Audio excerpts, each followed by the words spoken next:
gentle criticism here today, and I hope you take this well, because this has always driven me a little bit nuts about fandom. You'll hear something, you'll repeat it. Someone else will say it. You'll repeat it. Then you really begin to believe it. No one ever stops to think about what it actually means. Good afternoon to you. Good Tuesday afternoon. I'm Dejan Kovacevic of DK Pittsburgh Sports. This is the new Double Shot Show. It comes your way every weekday afternoon. I'm talking about the Steelers are stuck in the 70s, and they need to get out of the 70s thing that everybody repeats. But yet when you ask them what it is that means, what it is that they mean when they say it or repeat it, you'll get, well, they're running the football. Why are they so determined to run the football? Why do they do that? It's like they're trying to, bring back Franco and Rocky and, a yard and a half and a cloud of dust and all that other stuff. And it's completely incorrect. The Steelers' problem isn't that they wanted to run the football. It's that they couldn't run the football. And I really want to go out of my way today to make that distinction, because I think that's going to be really important heading into this offseason when the Steelers absolutely are going to be looking and prioritizing a running back to replace Naji Harris, a running back to complement Jaylen Warren. That's something that Chris Halleck and I will talk about in the next segment. But for now, let's get this 70s thing out of the way, all right? I can do this in one fell swoop, and that's to open on my machine here a list of the National Football League's top rushing team. This is based on nothing more advanced than yards per game. These are going to be in order. The teams that led the league in rushing. Number 1, Baltimore Ravens, pretty good team. Number 2, Philadelphia Eagles in the conference championship. Number 3, Washington Commanders, stunningly, but nonetheless, in the conference championship. Tampa Bay Buccaneers, playoff team. Green Bay Packers, exception. Detroit Lions, Super Bowl favorites up until they started getting everybody hurt. Arizona Cardinals, exception. Indianapolis Colts, kind of an exception. And then the Bills. So that's 1, 2, 3, 4, 5, 6, 7, 8, 9 teams.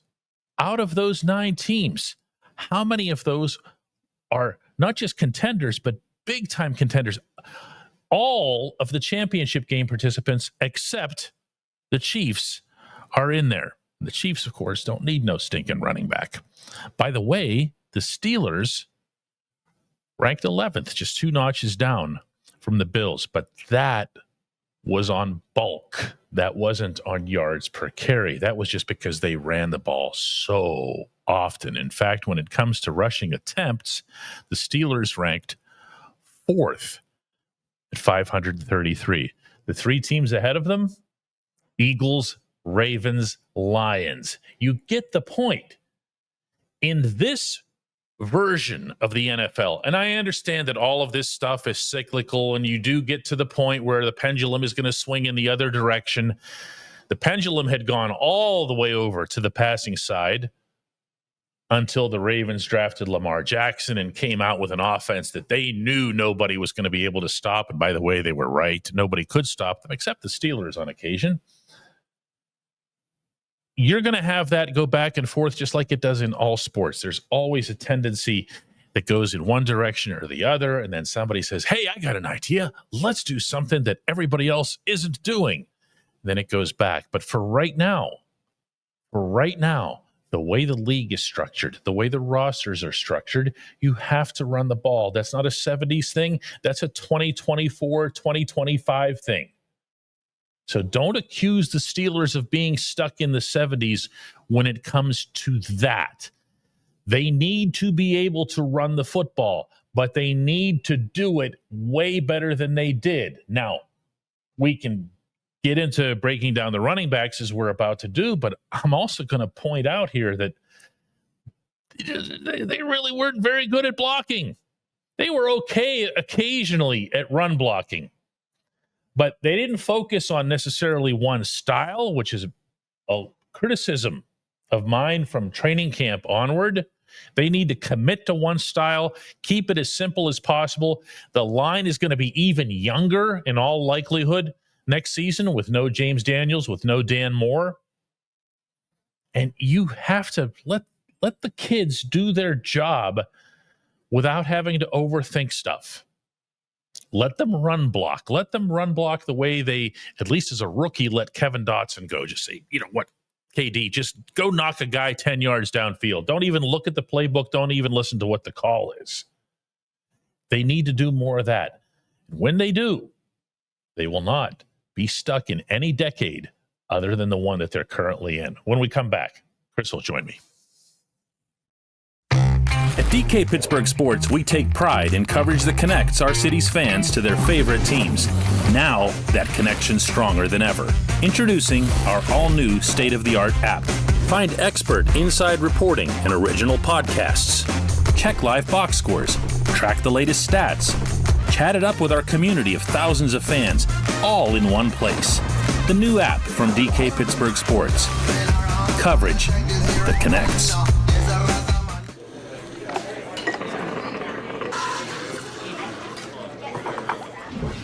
Joined now by Chris Halleck. Of course, running the football eventually does come down to just running the football, which means somebody has to actually run with the football, which means an individual, which means Jaylen Warren. And ... What you got, Chris?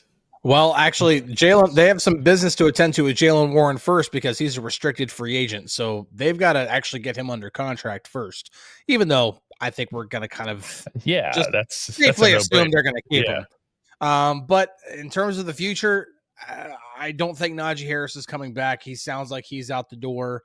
The Steelers didn't pick up his fifth-year option for a reason. He sounded like that for a while, man. Yeah. I mean, he is as gone gets. Yeah. So the free agency is not a great place to pick up a running back. Not only are you getting a running back at a certain age that probably won't age very well for the team, it's just also not that great of a running back class anyway, in terms of free agent class. The draft, on the other hand, is probably one of the better running back classes we've seen in the last few years.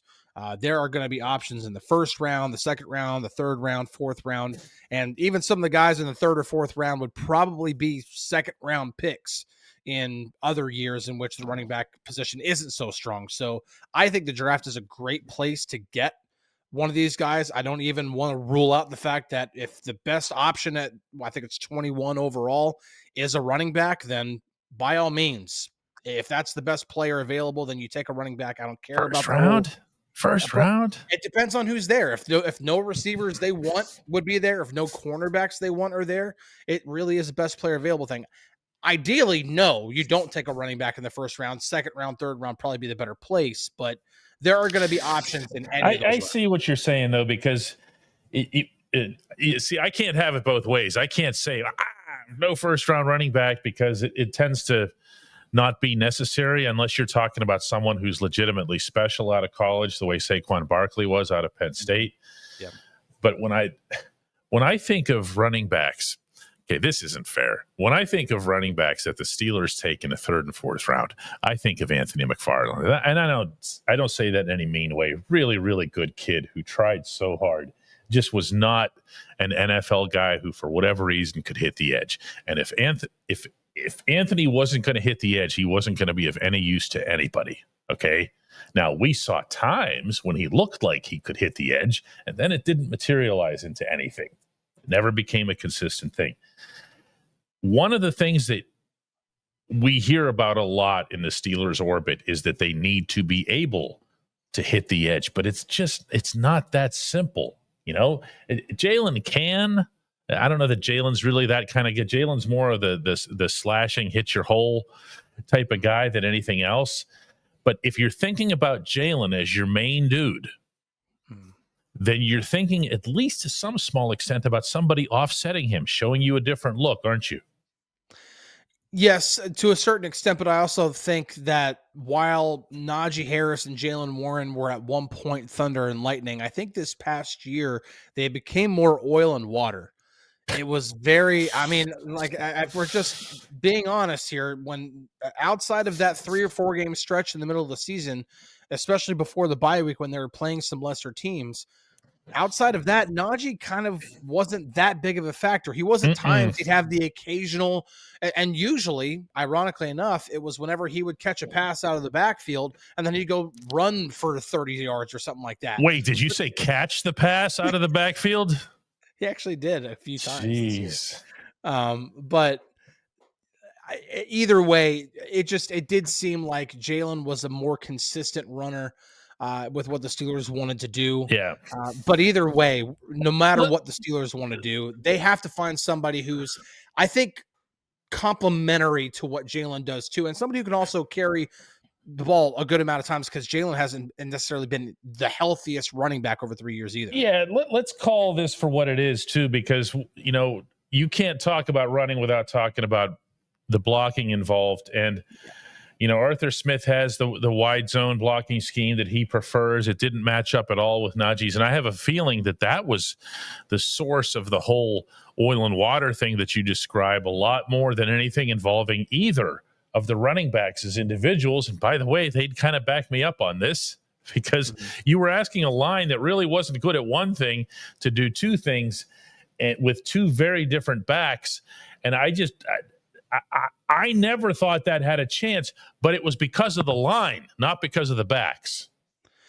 Well, I agree with that. And so I think whenever you look at the future of running back, the guy that you can possibly pair with Jaylen Warren, preferably a guy you can draft, Jaylen Warren looks like a running back who could be pretty versatile in a number of different systems. Yes. I don't think he's going to be a guy who's ever going to be a star running back, like an all-pro level running back, but can be a very productive running back for sure. And I think he could do it whether he's doing the downhill stuff in between the tackles or if he's running more wide zone or outside zone stuff, because he can get to the edge. He can make the cutbacks when necessary. He has that vision and he has that ability to put a foot in the ground and just go.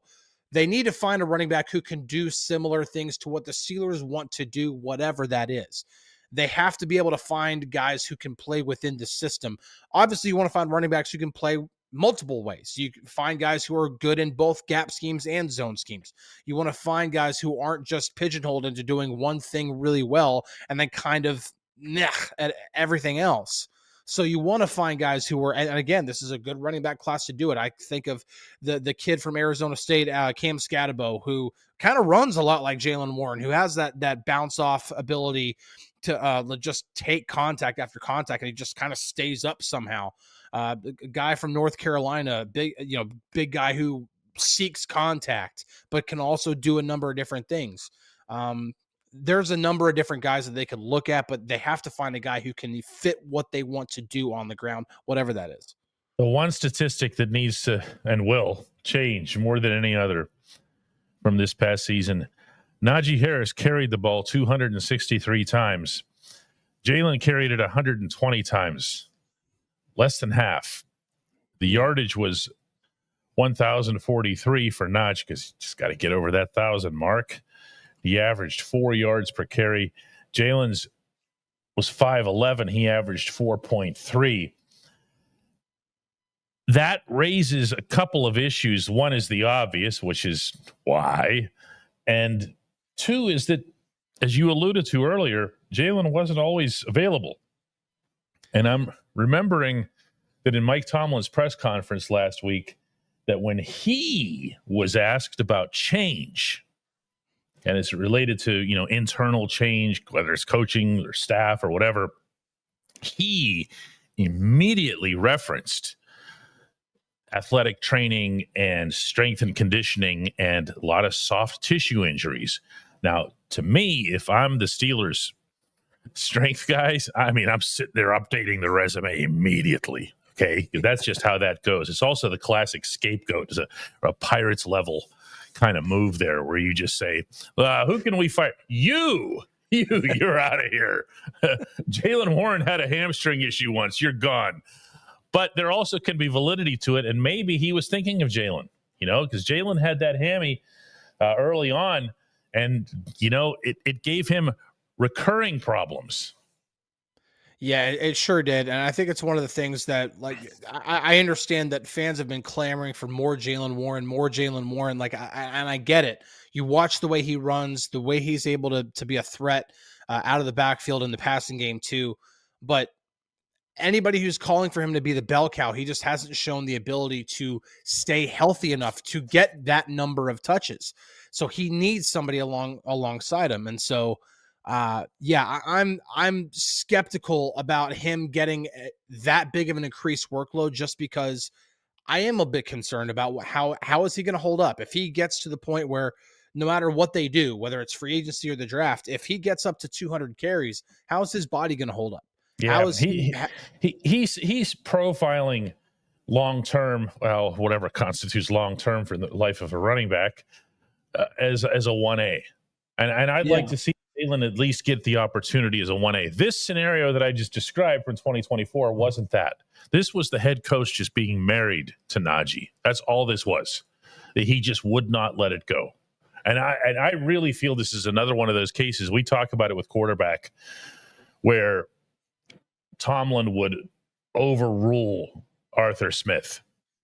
To me, there's no doubt Arthur would have wanted to use Jaylen more often. Would you happen to share that sentiment? Oh yeah, 100%. I mean, Okay. Jaylen was clearly a better fit in what Arthur wanted to do. Yeah, Running the ball, just clearly. I mean, nothing's going to change. Nothing. None of this is going to change except for Naji. He's not going to be here when we come back. J1Q.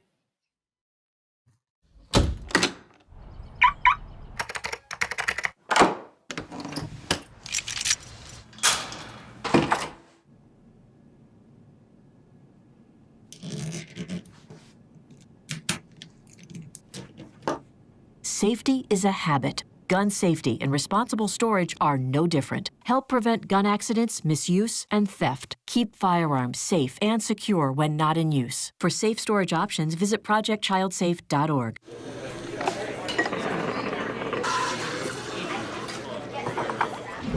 And for today's J1Q, we stay right here in the world's best downtown and check in with Peter Watt Morse. DK, what I'm wondering about is if you watch Derrick Henry, he runs much the same way that Naji did. And clearly Baltimore figured out how to block for Derrick Henry in the first year he was in Baltimore. So my question was, why couldn't the Steelers figure out the same way to block for Naji? They've had him for 4 years. Oh, I think Arthur Smith knew how to block for Naji. I don't think he wanted to. Smith has had his own method, or his own preferred method of blocking. That's the wide zone scheme. It's commonly used around the NFL, and basically what happens is your linemen get spread out a little bit more. It's not just about bulk, and it's not just about, bulldozing people. You're moved around a little bit. You're going at different targets. You're going at different people. For all kinds of reasons, Jaylen Warren was more comfortable with that scheme. Now, I also happen to feel Warren's just a better back, that Warren is going to be better within any scheme that you give him. But Naji didn't fit. And Smith's commitment was to his scheme. Smith wasn't about to change this. Smith wasn't about to say, you know what, all these years and everything else that I've put into this, I'm going to make it different for you.